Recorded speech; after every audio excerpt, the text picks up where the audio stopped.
A forma de orar, Jesus nos ensinou. Tem uma passagem lá do Evangelho de Mateus, se não me engano, que ele fala: Pai nosso que está no céu.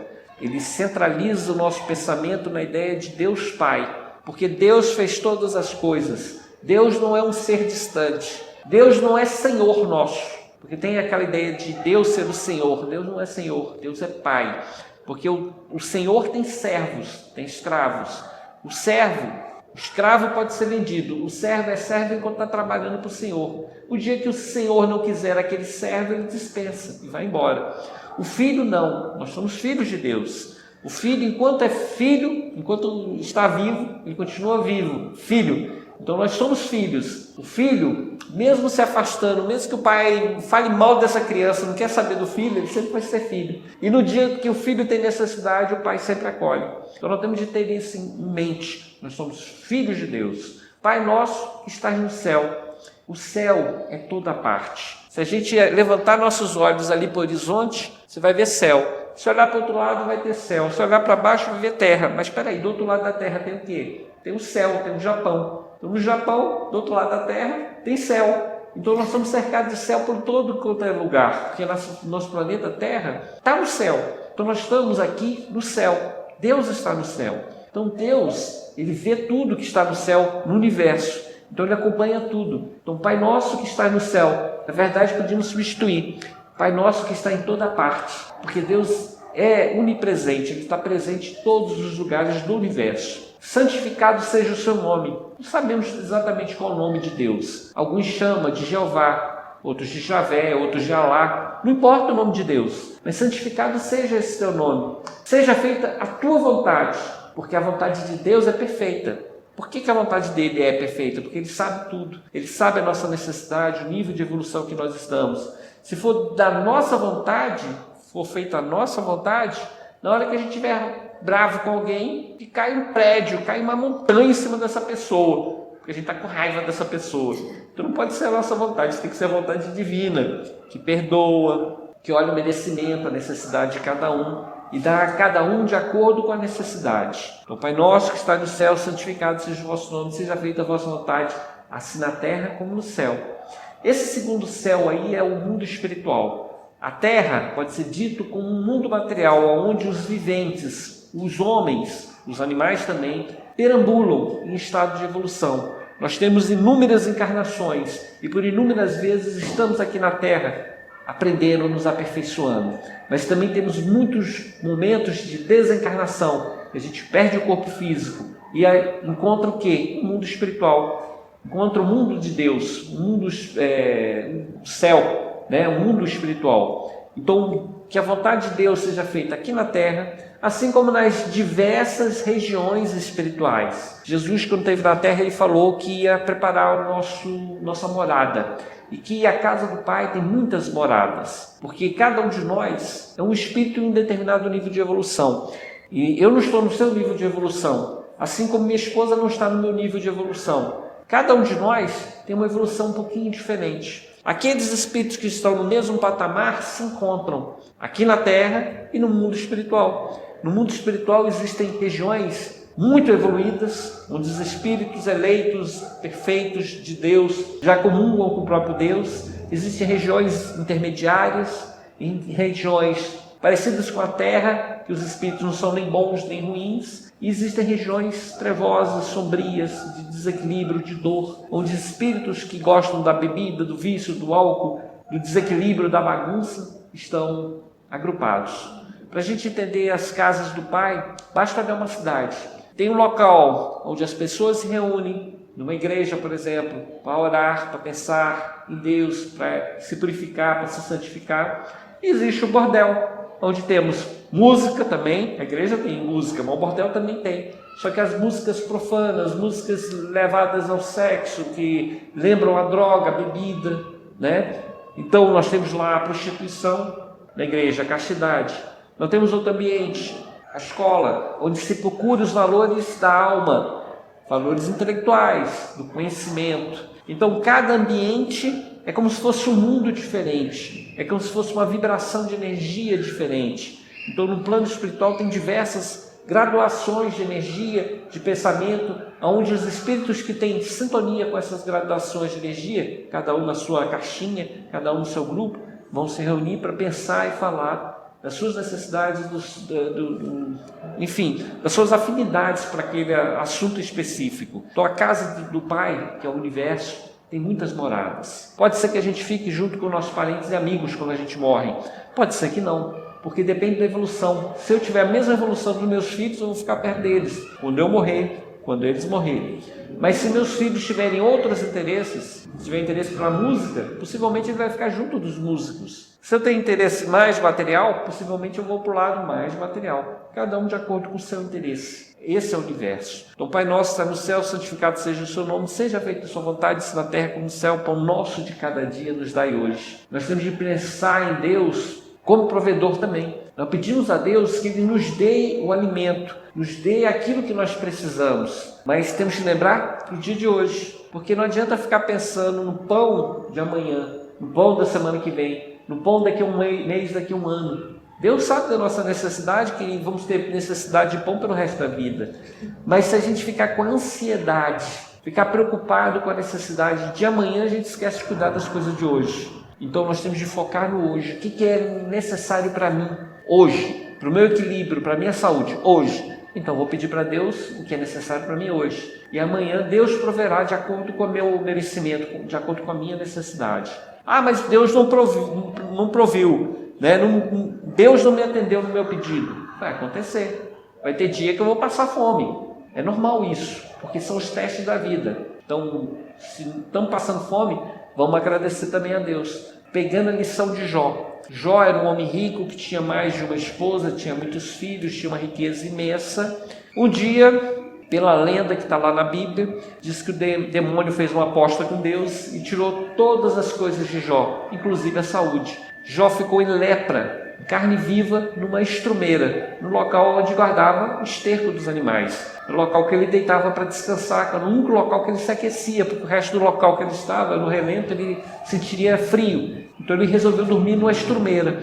E mesmo assim, pela aposta que o demônio fez com Deus, era para Jó negar a Deus, amaldiçoar a Deus, ir de contra Deus. Mesmo assim, Jó falou que era bendita a vontade de Deus, se fizesse a vontade dele na vida dele. E Deus recompensou Jó, dando muitos mais esposas, mais filhos, mais riquezas para Jó.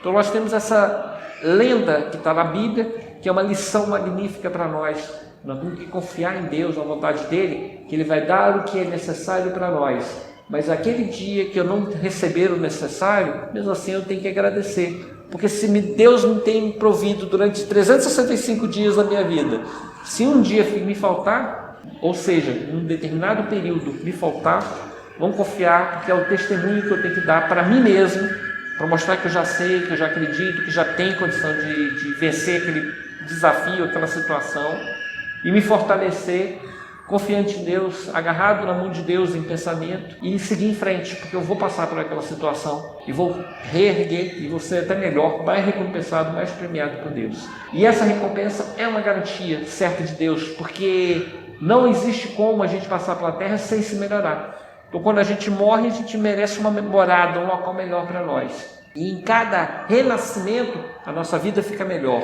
Nasceu de novo, vida melhor. Nasceu de novo, vida melhor. É uma progressão infinita, até a gente não precisar mais reencarnar. Quando a gente já tiver pago tudo que tiver pago, quando a gente tiver aprendido tudo que já tiver aprendido, aí a gente não precisa mais reencarnar. Viveremos em espírito ao lado de Deus, fazendo a vontade dele, que será a nossa, porque a gente vai ter comunhão de pensamento. Nós entenderemos Deus e Deus entenderá a gente. E é como se nós fôssemos um. Tem uma passagem muito bonita no Evangelho, não é do Evangelho, já é de Paulo de Tarso, 1 Coríntios. Nós temos lá uma passagem que ele fala que nós somos o corpo de Cristo. Assim como o corpo tem inúmeras peças, a mão não pode dizer para o pé, não tem nada contigo porque eu sou mão, você é pé. Não pode dizer o olho para o ouvido, não tem nada com você porque eu sou olho e você é ouvido. Na verdade, todas as partes do corpo são necessárias, assim como todas as pessoas são necessárias. Então, nossos filhos são necessários, as pessoas que a gente não tem afeição são necessárias, porque todos nós estamos aqui na Terra em evolução. Nós todos fazemos parte desse corpo do Cristo, quando fazemos a vontade do Cristo, seguimos o ensinamento dele. E o próprio Cristo é uma parte de Deus, porque a partir do momento que ele faz a vontade de Deus, é como se Deus estivesse presente. Somos individualidades. Cristo é Cristo, Filho de Deus. Deus não é Cristo e nós não somos Cristo. Mas nós fazemos a vontade de Cristo e, consequentemente, a vontade de Deus. Como se fizéssemos parte de um só corpo. Dando outro exemplo, né? Eu estou em harmonia com meu filho. Se meu filho fizer a minha vontade, é como se eu estivesse fazendo, né? Se eu falo com meu filho vai ali e leva essa cesta de alimento para a vizinha que mora lá na casa 51. Ele cumprindo a minha vontade é como se eu estivesse fazendo, porque o recurso é meu, o dinheiro é meu, o filho é meu, e o filho está me obedecendo. É como se meu filho fizesse parte de mim, tá certo? Então, temos de colocar isso na nossa cabeça. A vontade de Deus tem que predominar a nossa, Ele nos dá o que nós necessitamos. Então vamos aqui no Pai Nosso. Pai Nosso, está no céu, santificado seja o vosso nome, seja feita a vossa vontade, assim na terra como no céu. O pão nosso de cada dia nos dai hoje. Perdoai-nos os nossos defeitos, eu esqueci a palavra certa, nossos pecados, assim como nós perdoamos as pessoas que pecam contra nós. Então, do mesmo jeito que a gente quer ser perdoado, porque a gente comete erro. Eu não sou perfeito, tem hora que eu vou falar mal com minha esposa, tratar mal a ela. Na rua, de repente eu vou, cortar um outro carro, vou atrapalhar a vida de um outro motorista. Do mesmo jeito que eu cometo erros na minha vida e quero ser perdoado, eu também tenho a obrigação de perdoar. Isso é uma lição muito importante para nós, porque a gente pensa nessas coisinhas pequenas, mas o perdão verdadeiro começa dentro do lar. É aquele marido chato que nos aborrece, que nos atrapalha a vida, que a gente volta a morrer, mas que a gente tem que perdoar, deixar que ele siga o caminho dele, colocar ele nos pés de Jesus, nos pés de Deus e pedir: tem misericórdia dessa alma, porque eu não aguento mais não, é com você agora, Deus. E largar na mão dele, e até esquecer em pensamento, porque Deus sabe a necessidade dele, e se ele tem defeito, se ele me atrapalha, ele ou ela, pode ser uma mulher também, se aquela pessoa me atrapalha a minha vida, eu tenho que perdoar, porque se ele tem defeito, que se me prejudica, se ela me prejudica, eu também prejudico alguém. Eu talvez atrapalhe meus filhos, eu tenho dois rapazes, tem hora que a minha perturbação, meu desequilíbrio é tão grande que eu afeto o equilíbrio deles, e eles voltam a querer me matar, mas tem que me perdoar, porque eu sou pai deles, Então, do mesmo jeito que eu quero perdão dos meus parentes, dos meus amigos, perdão de Deus pelos meus pecados, eu tenho a obrigação de perdoar. Porque se eu não perdoar, como é que eu vou querer o perdão? Do mesmo jeito que eu faço para o outro, eu quero receber esse favor para mim, para mim mesmo. Para eu perdoar, para mim ser perdoado, eu tenho que perdoar. Você quer falar alguma coisa? Não? Pode terminar. Então, Pai Nosso, está no céu, santificado seja o vosso nome, seja feita a vossa vontade, assim na terra como no céu. O pão nosso de cada dia nos dai hoje, perdoai os nossos pecados, assim como nós perdoamos quem tem nos... que mais? Como é que é o restante? Assim como nós perdoamos a quem nos tem ofendido. Ofendido. O que mais? Não nos deixeis cair em tentação. Muito bem. Essa tentação aí, ela é complicada. Não deixei cair em tentação, porque a tentação vem. Ela vem de tudo quanto é lugar. É um amigo que vem falar assim, uma cervejinha. Vou para o lado da bebida, que é o mais fácil de dar exemplo. Uma cervejinha só não faz mal. Mas a gente para e pensa, mas espera aí, uma cervejinha só, quem é que fica numa cervejinha só? Uma cervejinha puxa outra, que puxa outra, quando a gente vê já está bêbado. Já está com dor de cabeça no dia seguinte, já está com a consciência pesada no dia seguinte, porque fez besteira. Então a tentação é alguém que chega para nós e nos induz ao mal. Se fosse comigo eu não deixava, aquela ofensa, aquela pessoa que vem querer o revide, que é a vingança. É um tentador que vem na nossa vida nos sugerir para que a gente tome uma reação. Muitas vezes a melhor reação é ignorar, ou então perdão, não, está perdoado, não me ofendeu não, que ele siga a vida dele, eu vou seguir a minha. Esse é o caminho certo. Então a gente tem que observar que existem inúmeras tentações, aquelas tentações do mundo, de uma pessoa que vem dar um conselho errado para nós. Tem uma tentação da televisão. A televisão tenta a gente? Tenta. Por que não? É a vaidade. Mas mulher lá na televisão é tão bonita, tão alta, tão bela, tão rica. tá? Dá uma inveja dela, dá uma raiva dela, que ela queria que ela morresse, batesse aquele carro dela. É uma tentação da televisão, que a pessoa a gente nem conhece quem é, só um personagem da novela. E a gente fica com aquele pensamento assim, querendo ter a vida da outra pessoa lá. Não é minha vida, não é minha realidade. Então tem que prestar atenção que às vezes a televisão me influencia. Faz meu coração palpitar mais rápido numa cena violenta, uma cena de ciúme, de briga. Faz eu sentir raiva da outra pessoa. Me faz sentir apaixonada pelo galã, pela galinha, ou quer dizer, pela moça lá. Pela moça lá, ela está aparecendo. Então a gente vai se envolvendo nas cenas de televisão. E muitas vezes a televisão nos induz também ao erro. Quando põe uma propaganda de bebida, ou quando um personagem começa a beber, quando o personagem cuida demais da vaidade, a gente começa a prestar atenção muito na nossa vaidade. Quando mostra uma marca de chinelo, de carro, de não sei o que, a gente se sente tentado. É uma tentação também. Às vezes a gente não tem dinheiro para pagar a conta, a água, luz, telefone. Mas vai lá e compra um celular de R$1.500, de R$2.000. Não está nem precisando, tá? E isso acontece muito aqui no Jardim Gás. Às vezes a pessoa vem aqui pedir uma cesta de alimento. Aí eu falo assim, não, tudo bem, a gente providencia uma cesta de alimento, que a pessoa está passando fome. Mas naquele mesmo dia que veio pedir, ela foi lá na loja e comprou um celular. Mas como é que tem um celular, tem dinheiro para comprar um celular, mas não tem dinheiro para comprar um alimento, né? Então uma tentação que vem na cabeça da pessoa. Eu falei meus dias só para dizer, mas naquele mesmo espaço-tempo, no mesmo mês que a pessoa teve a necessidade, ela teve dinheiro para comprar o que não devia, né? A pessoa, isso já aconteceu aqui, a pessoa está passando fome, né? Aí parece um dinheirinho, R$50, em vez de comprar uma comida, compra uma caixa de cerveja, né? Não tem lógica, vai fazer festa para quê? Né? Comprar uma carne, comprar uma cerveja. Eu falei, mas peraí, não estava pedindo uma cesta de alimento? Isso acontece às vezes aqui, tá? Na comunidade. A pessoa deixa de pagar as contas que tem que pagar, cuidar do necessário e vai para comprar coisa que não precisa. Então são tentações. E além dessas tentações do mundo que a gente vê, que a gente ouve, que alguém fala para nós, existem as tentações espirituais. Essas são as piores. Aqueles pensamentos que vêm na nossa cabeça, que a gente não sabe de onde que vem nos botar depressivo, que vem nos botar com raiva, é remoer em pensamento uma briga, uma situação que aconteceu, né? Então nós temos de vigiar o mundo, que acontece no mundo ao nosso redor, que nos está influenciando, para ver se a gente quer ou não essa influência. E o pior, nós temos que vigiar o nosso próprio pensamento, porque o nosso pensamento às vezes a gente não percebe, nós somos médios. Os espíritos vêm e falam na nossa cabeça e nos dão ideia boa, mas dão uma ideia ruim também. Então nem sempre é uma boa inspiração.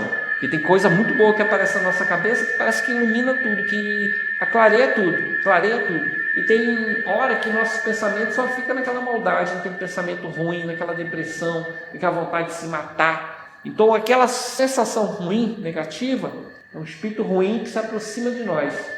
Ele só permanece ao nosso lado se a gente não cortar ele, não pensar em outra coisa, tirar esse pensamento da cabeça, tá? Então volto a dizer, os nossos pensamentos, quando a gente pensa, a gente atrai espírito bom e espírito ruim. Se queremos nos livrar dos espíritos ruins, bons pensamentos, boa leitura, boa conversa, boa música.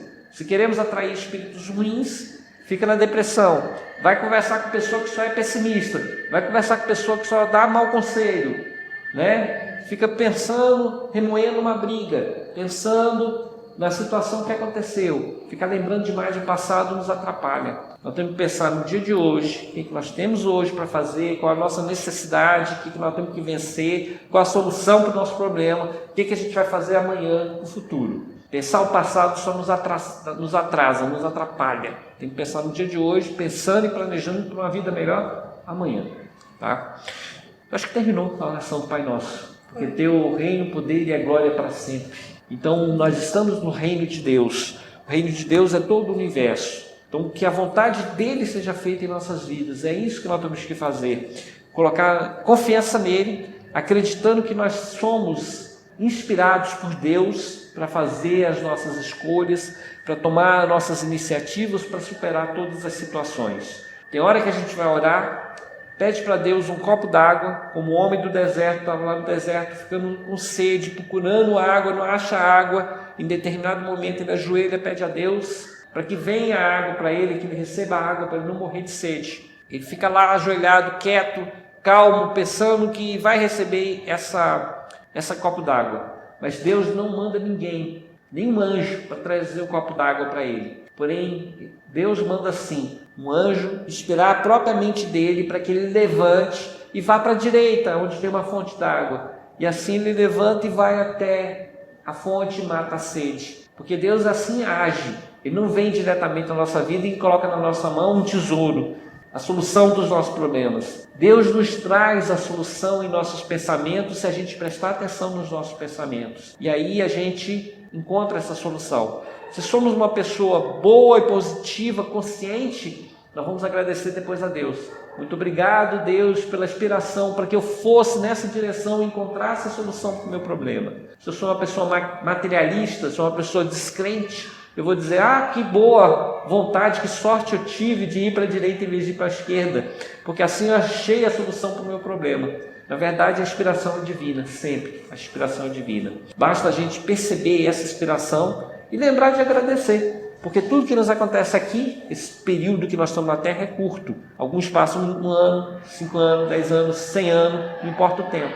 Mas tudo é vigiado, controlado, acompanhado pela espiritualidade. Nós temos livre-arbítrio? Temos livre-arbítrio. Nós somos responsáveis pelas nossas escolhas. Ao mesmo tempo recebemos boas orientações na nossa mente, recebemos más orientações. Basta a gente decidir para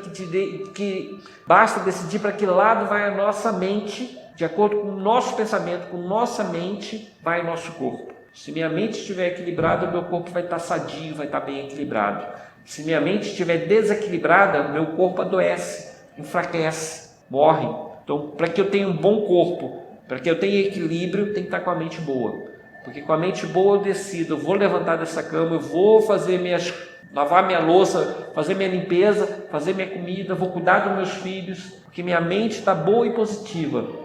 Eu domino minha mente, eu domino meu corpo fica saudável. Mas se eu estou na depressão, se minha mente estiver desequilibrada, eu fico com preguiça de levantar, e não levantando ou protelando ao máximo na cama, eu vou criando mais depressão, meu organismo diminui a endorfina, porque nós temos hormônios no nosso cérebro, e diminuindo essas endorfinas, diminuindo essa produção hormonal, meu corpo começa a adoecer também. E aí mais fraco eu me sinto, daqui a pouco é o coração que está dando problema, outra hora é o fígado, o intestino, o estômago, aí eu vou precisando de medicamento e chega um momento que eu vivo tomando remédio. Viver tomar remédio significa que eu estou com desequilíbrio orgânico.